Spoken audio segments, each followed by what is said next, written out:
ঝুঁকি আছে এবং যেমনটি এহসান স্যার বলছিলেন যে গতি প্রকৃতি প্রতিদিনই চেঞ্জ হচ্ছে এবং technology it is not a constant thing, change হচ্ছে।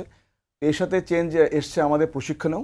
আমরা যে নতুন নতুন জিনিস যেগুলো আসছে, ইম্প্রোভাইজড এক্সপ্লোসিভ ডিভাইস নিয়ে আসছে এবং মাইন্ড নিয়ে, এবং শস্ত্র গোষ্ঠী এখন সবচেয়ে বড় চ্যালেঞ্জ হচ্ছে আপনার কৃত্রিম বুদ্ধিমত্তা অথবা সাইবার যে জিনিসটা, যে কারণে আমাদের প্রতিটা জিনিসের মধ্যে শস্ত্র গোষ্ঠী তারা দেখা যাচ্ছে অনেক ক্ষেত্রে এগিয়ে যাচ্ছে।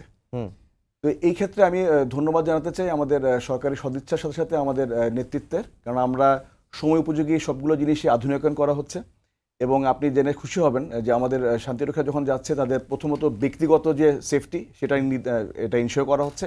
একই সাথে তাদের চলাচলের জন্য মাইন্ড অ্যাকশন যেসব রেজিস্ট্যান্স যে ভেহিকেলগুলো আছে এইগুলা তাদেরকে দেওয়া হচ্ছে। পাশাপাশি যোগ হয়েছে আমাদের এখন US unmanned Arial system as well. এতে করে যেটা হচ্ছে, যখন পেট্রোল বের হচ্ছে, পেট্রোলটা যাওয়ার আগে তারা আগে বের হয়ে তারা তাদের এরিয়াটা দেখে ফেলছে। সো পেট্রোলিং করাটা আগের থেকে অনেক বেশি নিরাপদ হচ্ছে। এবং আপনি যখন এই নিরাপত্তার সাথে যখন আমাদের ইকুইপমেন্টগুলোর সাথে আমাদের প্রশিক্ষণ যোগ হয়, তখন আমাদের মনোবল এমনি বেড়ে যায়। এটার সাথে আমি বলতে চাই যে আসলে এই প্রযুক্তি থাকলেও প্রযুক্তির সাথে যতই প্রযুক্তি থাকুক, দিন শেষে শান্তিরক্ষী হিসেবে ব্যক্তিটা প্রয়োজনীয় তার সাহস, তার মনোবল এবং তার নলেজ, স্কিল এবং অ্যাটিটিউডটা অনেক বেশি প্রয়োজন। সো প্রযুক্তি চেঞ্জ হতে থাকবে, প্রযুক্তির সাথে আমাদের প্রশিক্ষণও চেঞ্জ হচ্ছে এবং একই সাথে আমাদের ইকুইপমেন্টও চেঞ্জ হচ্ছে।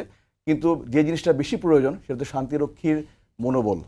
এই মনোবলটি তখনই সম্ভব হবে যদি আপনি তাকে নিরাপত্তা দেন এবং যাদেরকে সঠিক ইকুইপমেন্টটা দিলে এটা সহজে করা যাবে। এবং আমাদের সবচেয়ে বড় জিনিস যেটা আমি বলতে চাই যে আমার 3টা মিশন করার সৌভাগ্য হয়েছে।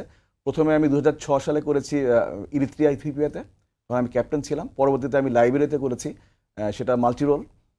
2টা কন্টিজেন্ট মিশন ছিল, আমি অপারেশনস অফিসার ছিলাম।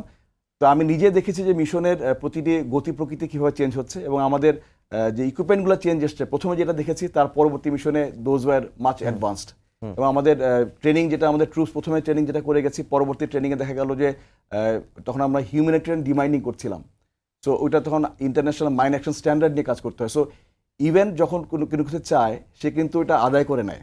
সো আপনাকে যখন আমাদেরকে একটা কন্টিনজেন্ট নিয়ে যাচ্ছে, তখন তারা যে ম্যান্ডেটটা দিয়ে দেয়, ম্যান্ডেটে তারা উল্লেখ করে দেয় যে তোমার এই ইকুইপমেন্ট দরকার, এই স্ট্যান্ডার্ডের, এবং একই সাথে তোমার এই ট্রেনিংটাও দরকার যাতে তোমার এই লোকগুলো এসে কাজগুলো করতে পারে। সেক্ষেত্রে ইভেনের স্ট্যান্ডার্ড অনুযায়ী যেহেতু আমরা যাচ্ছি, তো আমাদের এই প্রযুক্তির ক্ষেত্রে বা ইকুইপমেন্টের ক্ষেত্রে আমরা পিছিয়ে নেই, বরং আমরা এর পাশাপাশি যোগ করতে চাই আমাদের যে প্রশিক্ষণ যেটা আছে, আমাদের Bangladesh institute of piece support operation and training.